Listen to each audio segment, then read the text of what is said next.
নমস্কার বন্ধুরা, চলে আসছি আবার একটা রান্না নিয়ে। আজকে আমি রান্না করব কাতল মাছ আলু দিয়ে পাতলা ঝোল। সেটা কিভাবে রান্না করব সেটাই তোমাদের সামনে শেয়ার করব। মাছটা আগে আমি লবণ দিয়ে ধুয়ে রাখছিলাম, এখন আমি দিয়ে দিব লবণ। এখন আমি দিয়ে দিব হলুদ।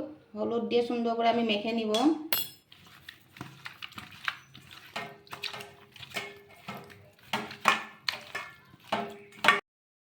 কড়াইতে আগের থেকে দিয়ে রাখছিলাম তেলটা গরম হয়ে গেছে। এখন আমি এক এক করে মাছটা ভেজে নিব।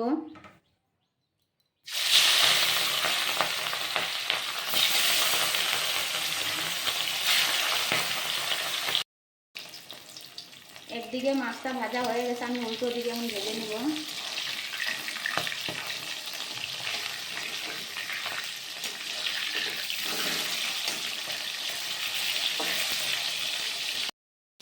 মাছগুলো ভাজা হয়ে গেছে, এখন আমি নামিয়ে নিব।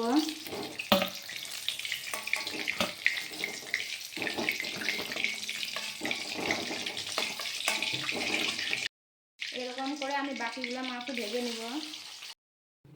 এখন আমি কড়াইতে দিয়ে দিব একটা তেজপাতা আর দিয়ে দিব গোটা জিরা। দিয়ে দিব এখন আমি কেটে রাখা আলুটা।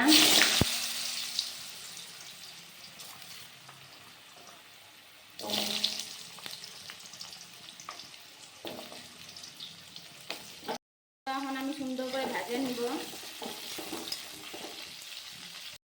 ভাজা হয়ে গেছে, এখন আমি দিয়ে দিব পরিমাণ মতন লবণ। দিয়ে দিব এখন মিক্স করে রাখছিলাম জিরার গুঁড়া, হলুদ আর লঙ্কা গুঁড়া আমি একসঙ্গে দিয়ে দিব।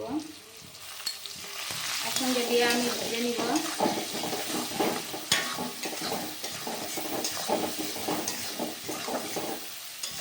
মশলাটা ভাজা ভাজা হয়ে গেছে, এখন আমি দিয়ে দিব জল।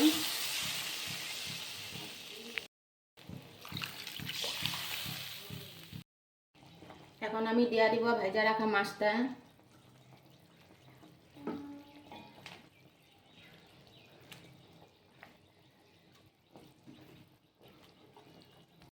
দিয়ে দিব কাইটা রাখা কাঁচা লঙ্কাটা। এখন আমি দিয়ে দিব গরম মশলা। গরম মশলা দিয়ে নামিয়ে দিব। এই যে রেডি আপনাদের সামনে কাতল মাছ আলু দিয়ে পাতলা ঝোল। ভালো লাগলে লাইক কমেন্ট শেয়ার করবেন। চলে আসবো আবার একটা রেসিপি নিয়ে।